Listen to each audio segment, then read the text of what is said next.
few years ago, I came across a book by a man named James Bradley entitled Flags of Our Fathers. Flags of Our Fathers was a book about World War II, and the primary emphasis of this particular World War II book was on the Japanese soldiers. More was expected and demanded from Japanese soldiers than any other country's soldiers. From the time they were in grade school, high school, and then eventually the Army, it was programmed into them, it was pounded into them that you are here to give your life for the emperor. And for the Japanese, it was a disgrace to be taken as a prisoner of war because you were expected to fight to the last man, and the only noble death was to go down fighting with the emperor's name on your lips. That was to be your dying words, calling out the name of the emperor. Well, at Iwo Jima, the Japanese knew they were outmanned and outgunned. They knew the war was almost over. And so they brought in the most battle-hardened troops they had, the best trained. And they were reminded who they were, why they were here. Your goal is to die and kill just as many United States Marines as you can before they kill you. And then die with the emperor's name on your lips. But what seasoned veterans from every country have always known is that in every place, from every time throughout history, when young men die in battle, the last word they utter is not the name of the emperor. It's the name of somebody a whole lot more significant than that.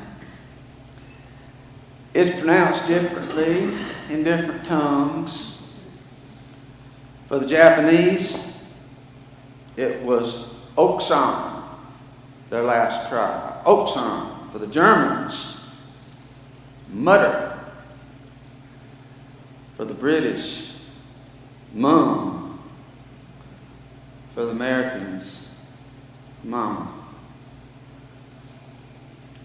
It is hard to estimate just how much influence our mothers had on us.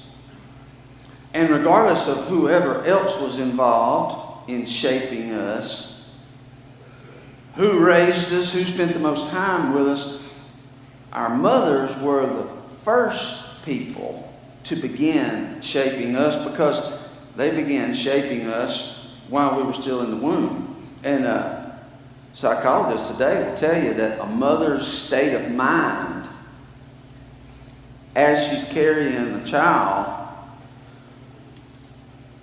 tends to have an effect on the developing personality of the child, whether she's happy, at peace, whether she's relaxed and joyful and anticipatory about the birth, or if she's stressed, if she's worried, if she's depressed and in great danger. Those things may well have an impact. We know that what they take in physically, but even the psychological, spiritual state can affect the developing child. But you know, your mother's influence on you began before you were ever even conceived.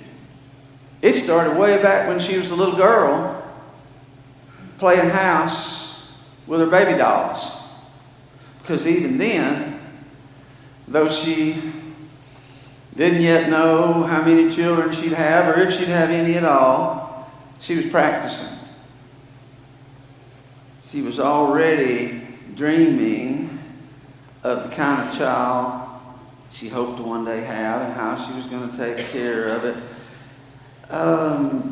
And so that's why people have such a strong attachment to mothers, and that's why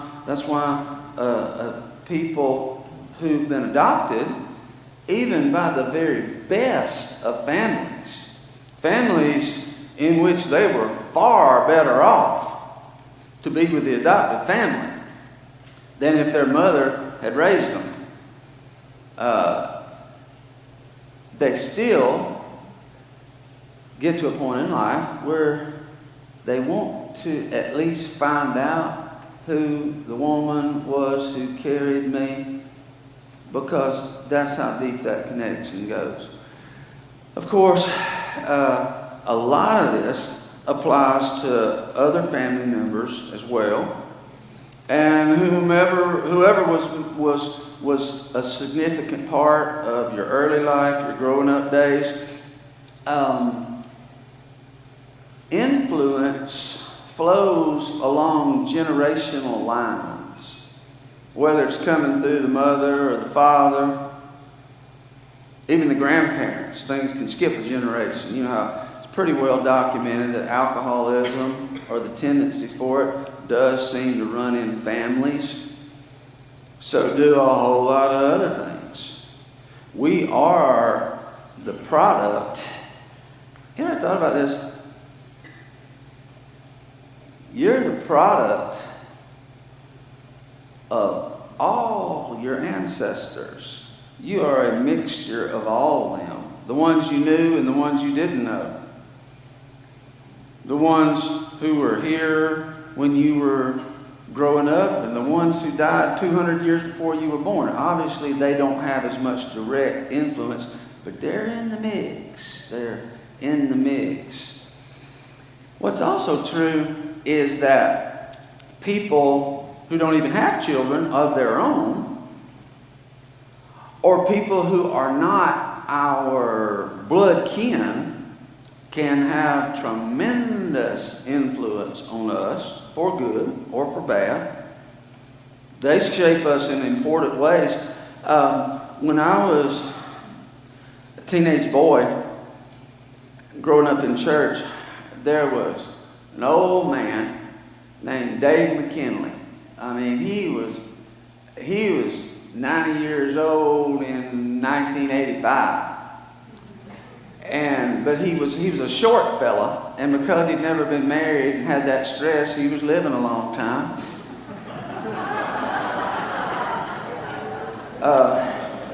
That's just one possible explanation for why he lived so long. Raised goats. He was a retired postmaster from our town. He'd never been married. And when asked about did he ever have a girlfriend, he always would grin as he said something that was really kind of sad. You asked him, did you ever have a girlfriend? He'd say, wouldn't none of them have me.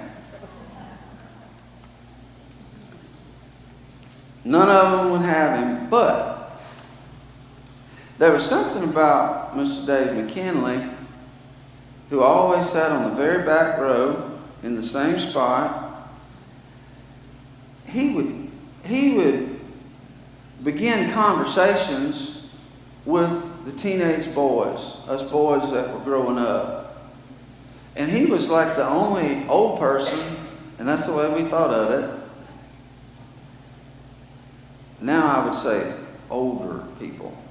But he was the only old man who paid us any attention.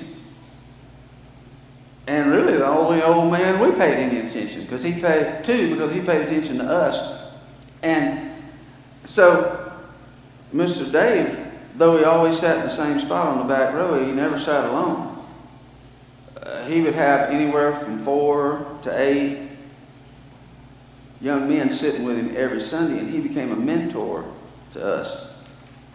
Gave me a Bible when I graduated. He had the shakes really bad. I don't think it was Parkinson's, but he wrote in that Bible, "This will guide you through life." It's hard to make out. It was a Thompson Chain reference. And it wasn't the first Bible I ever received, but it was the first one I ever seriously read.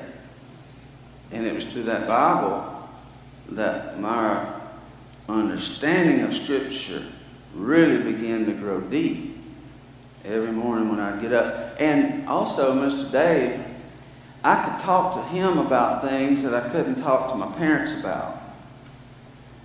And I remember at least 2 occasions when I was very, very troubled about something that seems trivial now, but at the time it was a big deal. And he was the only person I knew to go to. I'd gotten my heart broken.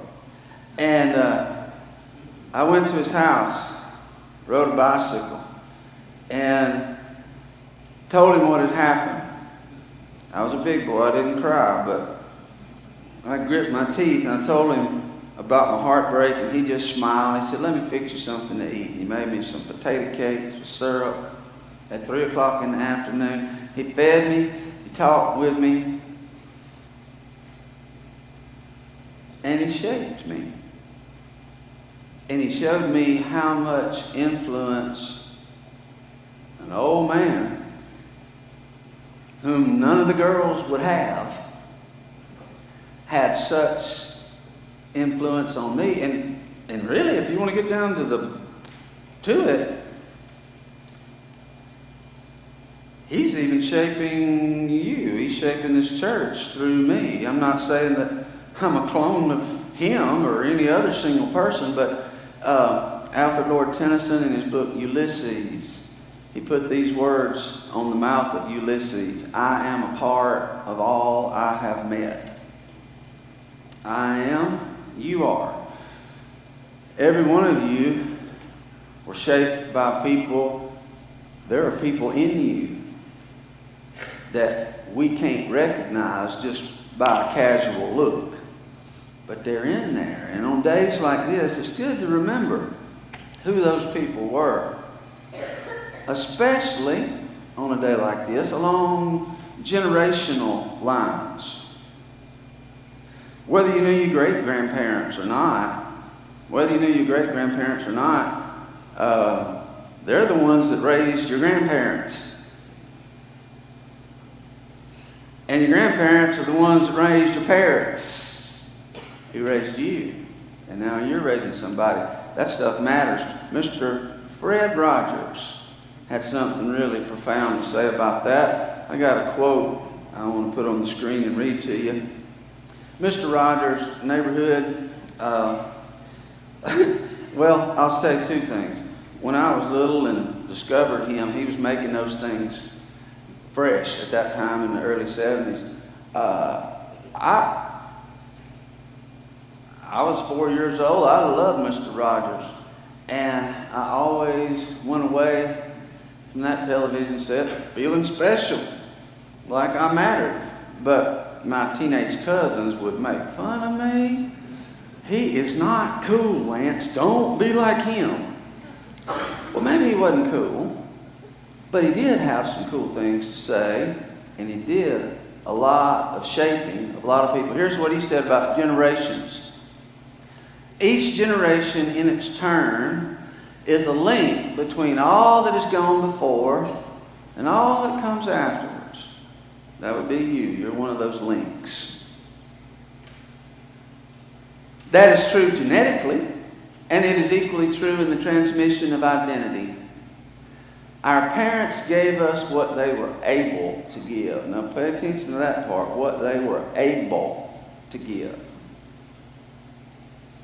Obviously, financially, they did what they could. Some were able to do more than others, but the really thing that matters most is what they were able to give you spiritually and psychologically.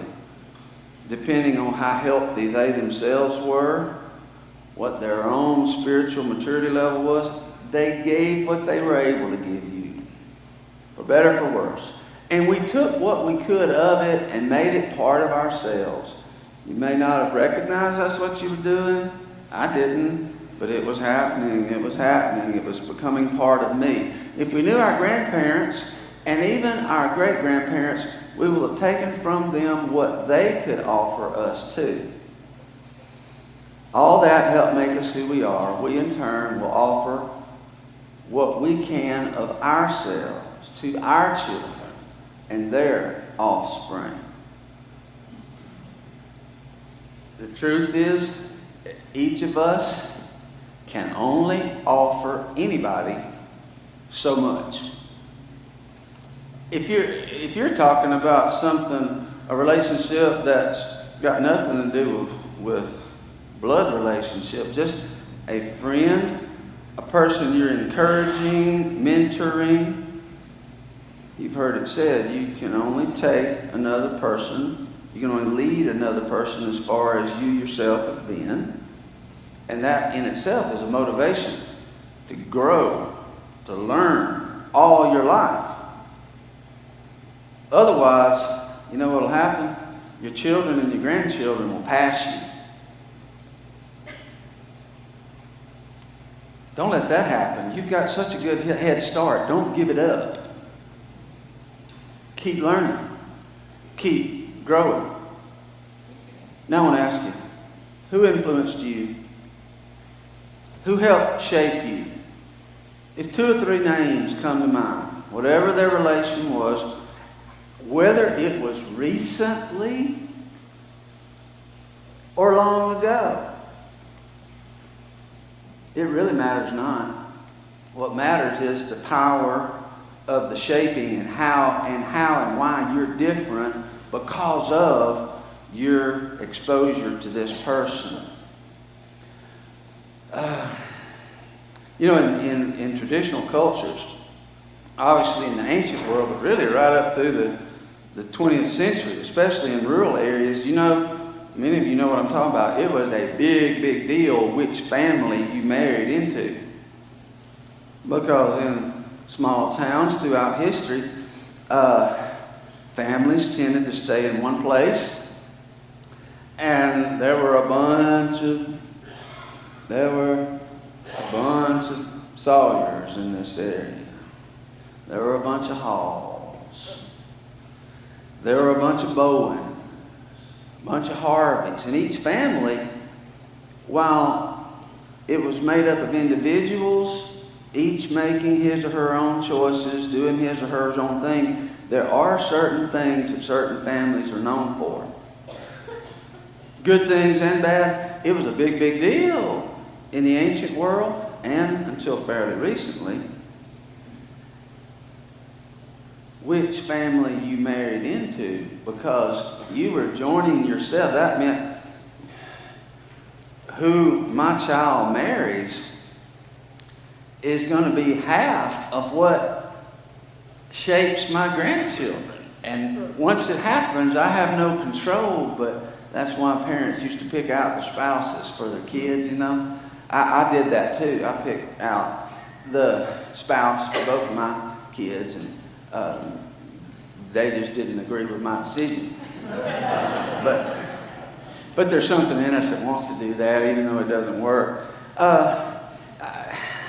This thing of your connection to previous generations, here's what the Swiss psychologist Carl Jung said. He said, when a married couple lays down in bed, a married couple lays down in bed at night, there are not merely 2 people present, there are at least 6.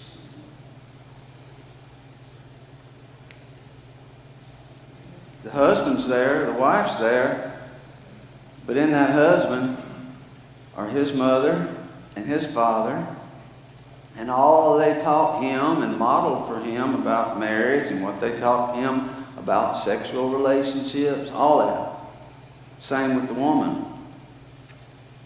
The influence, the shaping of her mother and her father is there too. You could extend it. You could say there's 12 in the bed. That gets pretty crowded. But there's at least 6. And that's why it's important to know and find out and take seriously who you came from. Who were your people? What were they like? You're fortunate if you got to grow up around them and know them well, but that happens less and less in today's society. Fewer and fewer people grow up around their parents, around their grandparents, and great-grandparents. And something very similar to that was going on in the passage I want to read to you today. This is from Genesis 48. It's a story about two young men who grew up geographically separated from their grandfather. They'd never met him.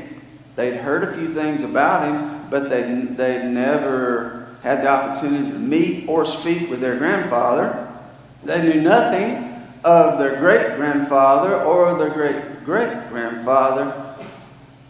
But something happened, an opportunity was arranged that fixed all of that. The two young men were the two sons of Joseph. Joseph, the son of Jacob, who was the son of Isaac, who was the son of Abram. These two boys, because Joseph had gone to Egypt, and that's a whole story in itself, but he prospered in Egypt. He grew wealthy, he grew powerful. His sons had the best of almost everything. Almost. They had everything money could buy. They had the best education. They had influence. They had good futures ahead of them because of their father's connections. But they were missing something. They were so separated from their roots and who they actually were that there was a hole there that needed to be filled. And this is a story about how these two young men, Ephraim and Manasseh, personally met the man who was their link to the past of their people. And get this, it's even more important. He showed them their link to the future of their people and who they were and why they were here. Genesis 48, beginning verse 1 and 2. One day, not long after this, word came to Joseph, "Your father is failing rapidly." So Joseph went to visit his father, and he took with him his two sons, Manasseh and Ephraim. When Joseph arrived, Jacob was told, "Your son Joseph has come to see you." So Jacob gathered his strength and sat up in his bed. He was now so old that it took all the strength he had just to prop himself up. The man who once wrestled all night with an angel. Everybody gets old. Jacob, an old man, he sat up, even if it used every last bit of his energy, because he knew this was going to be one important meeting. This would be a meeting that shaped the future. In verses 8 through 10. Then Jacob looked over at the two boys. "Are these your sons?" he asked. "Yes," Joseph told him. "These are the sons God has given me here in Egypt." And Jacob said, "Bring them closer to me so I can bless them." That's a power-packed passage, but the three words, the phrase that I want to emphasize the most is, "Bring them close to me so that I can bless them." I want to be able to touch them. Bring them close. Why was that such a big deal? Well, obviously, practically speaking, he wanted to be able to see them, touch them. But there was something bigger at work. These boys had spent their whole lives geographically far away. Not only from their grandfather, but from their identity and their roots and the future and purpose of their people. Bring them close. Bring them close.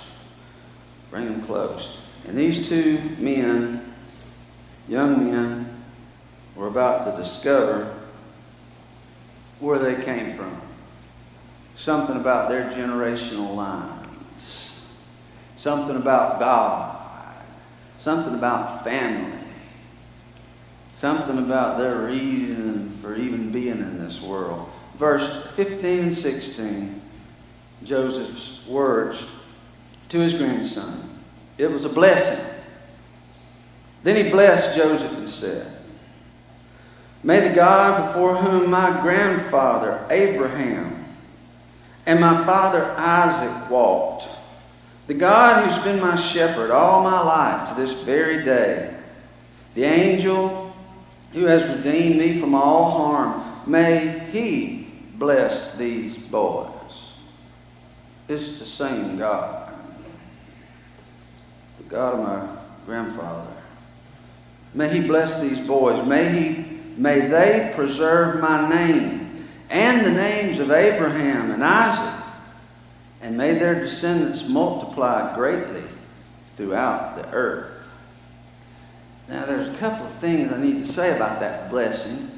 First, I want you to pay attention to how frequently Jacob referred to God, the God of our fathers, the God that will guide them.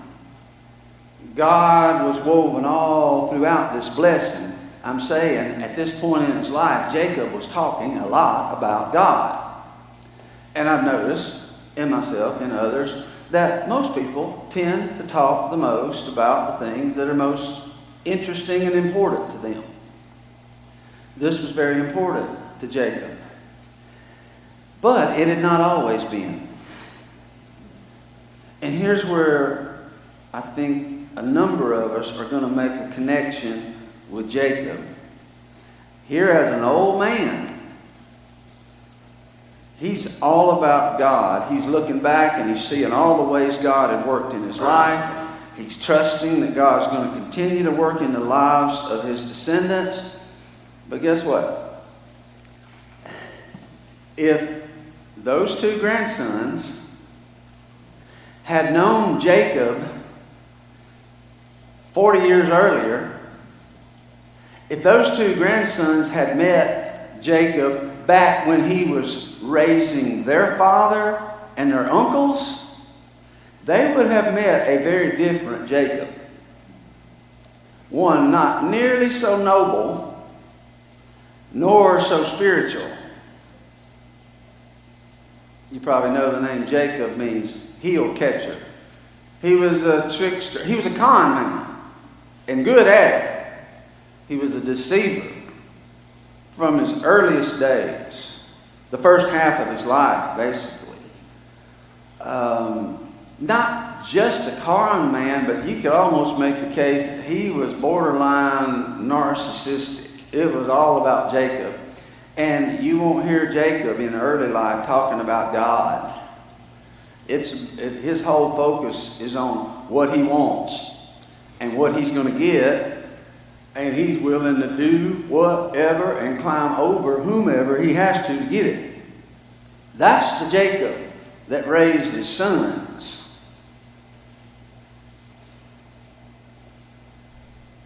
It may be that one of the reasons it's so much, one of several reasons, let me clarify, that it's more fun and easier to be a grandparent than a parent is that by the time you get to be a grandparent, you just know more. And you've already recognized the things you did right and the things you did wrong. You've been working on yourself. You're wiser. You handle things better. You yourself are hopefully closer to God than you were 30, 40 years ago.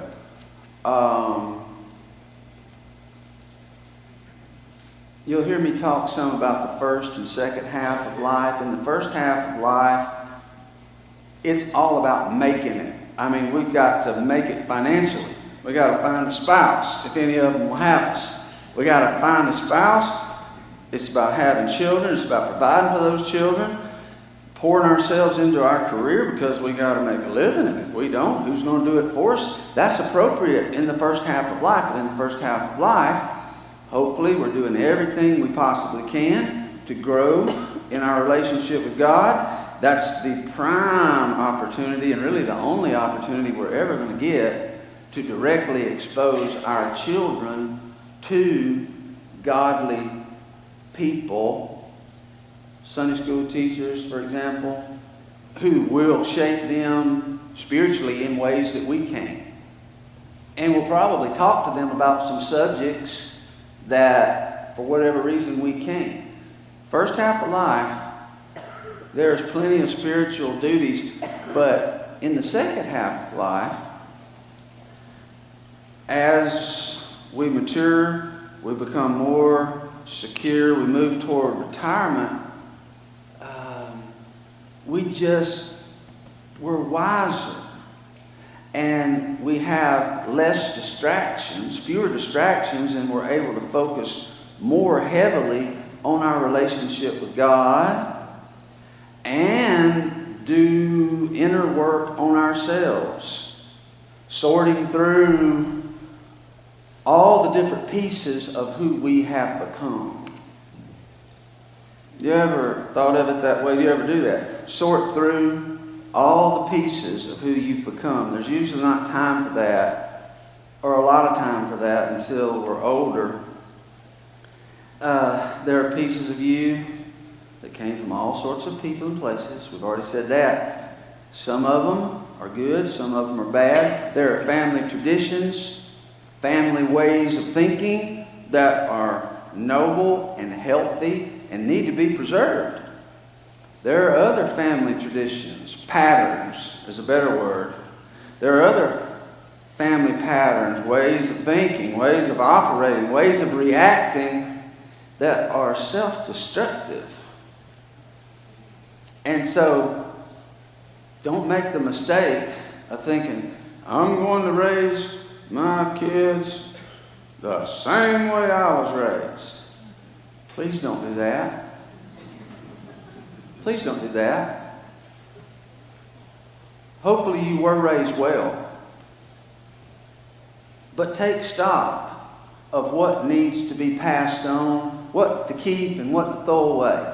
You know, the scripture says there's a time for everything. There's a time to keep and there's a time to throw away. There are things to keep and things to throw away.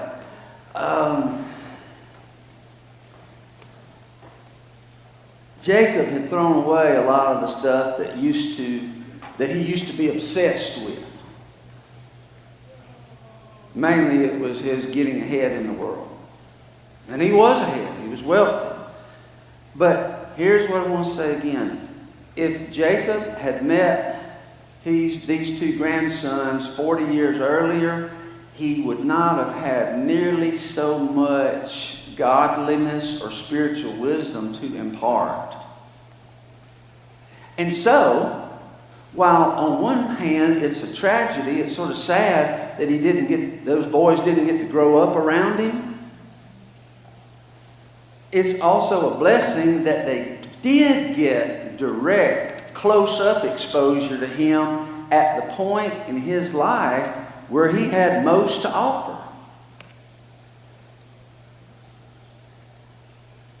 And he took this opportunity to intentionally influence, shape those boys.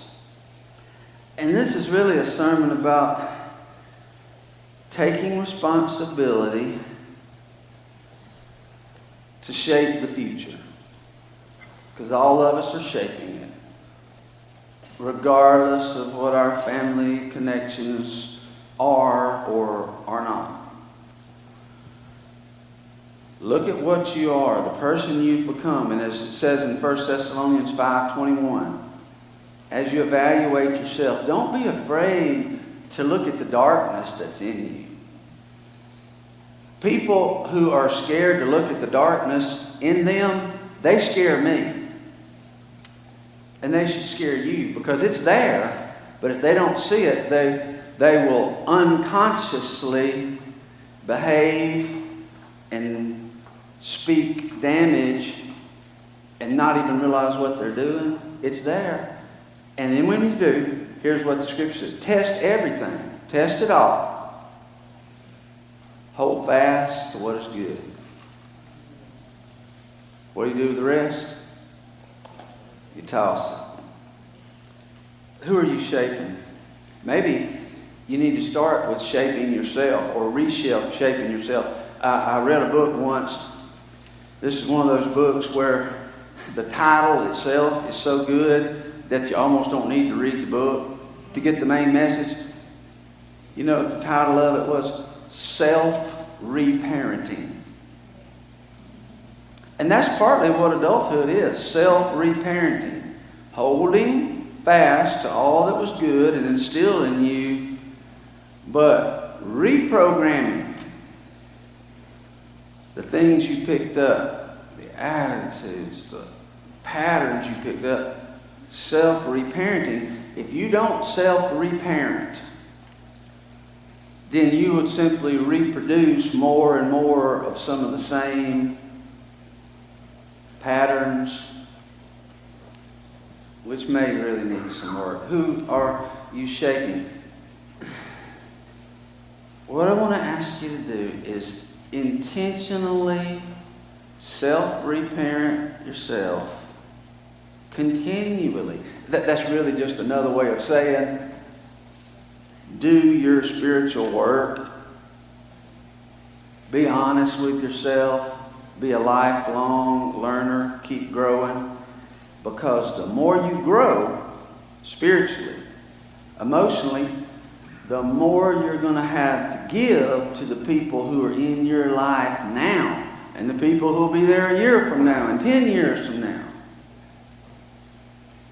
And as for children and grandchildren, one thing you can do, parents and grandparents, even if you're in the busiest time of your life right now, which you probably are, when we're in the busiest times and we have the least amount of times, we will wind up doing the things that are most important to us. And the things that are not as important will get neglected. Make it a priority, the spiritual formation of your children. That's a priority for us. That's why we are beefing up our children's Sunday school. And hopefully within a month, if not soon thereafter, we're going to have an expanded set of classes, taking kids deeper, more volunteers. Expose them to that. Draw them close into that. And then shape others. And one last thing I want to say to you. Jacob had a disadvantage as a grandparent that you may have. And that is his grandchildren lived far away. Far away. And he couldn't even write them. He couldn't even send a postcard. But he took full advantage of the one opportunity he did have. Now, we got a lot of better opportunities. If you've got kids, grown kids, or grandkids, or great-grandkids that are living far away and you're not seeing them every day, you have an advantage that I hope you will take advantage of. It's called Skype or FaceTime. And here's the problem. Some of the people in this world who most desperately need to learn how to Skype and FaceTime with kids and grandkids far away are the most resistant to the idea. Well, if you argue for your limitations, guess what? You get to keep them. My mother's 73, and she's learned to text, and she's learned to send pictures. And so every time there's an event, all the kids, grandkids are sending pictures, comments. She gets in on that, and it's a daily delight. It gives her. It's not the same as being there, but boy, it's a whole lot better than nothing. My father, on the other hand, he argues for his limitations. I'm not learning that mess. Okay, but it makes me sad because I see what he's missing out on. Take advantage of whatever opportunities you have to shape and do it intentionally for the good.